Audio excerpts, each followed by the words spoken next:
त्रिपुरा के जिले उन्नाकोटी के कुमारघाट इलाके में मुकामी रिवायती मेले के चंदे को लेकर पैदा होने वाले तनाजे के बाद शदीद फिरके वाराना तशद्दुद फूट पड़ा। इत्तलात के मुताबिक मुश्ताइल हुजूम ने सैदरपारा शिमुलटेला इलाके में वाक़े जामा मस्जिद में तोड़फोड़ की और उसे नजर आतिश कर दिया, जबकि कुरान पाक के नुस्खे जलाए जाने के इल्जामात भी सामने आए हैं। तशद्दुद के दौरान मुस्लिम बरादरी के मुतअद्दिद मकानात, दुकानों और गाड़ियों को लूटने के बाद उन्हें नजर आतिश कर दिया गया।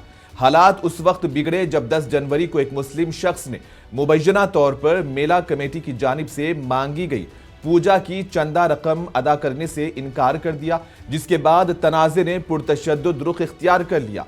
तशद्दुद के फैलाव को रोकने के लिए जिले इंतजामिया ने कुमारघाट सब डिवीजन में दफा 163 नाफिज कर दिया है और इलाके में सिक्योरिटी के सख्त इंतजाम किए गए। पुलिस और इंतजामिया की जानिब से सूरत हाल पर नजर रखी जा रही है, जबकि मुतासिरा इलाकों में कशीदगी बरकरार है। इस मामले में कम अज कम 8 लोगों को गिरफ्तार किया गया। हुक्काम का कहना है कि अमन व अमान की बहाली के लिए जरूरी इक़दामात किए जा रहे हैं और वाक़ये की मुकम्मल जांच की जा रही है।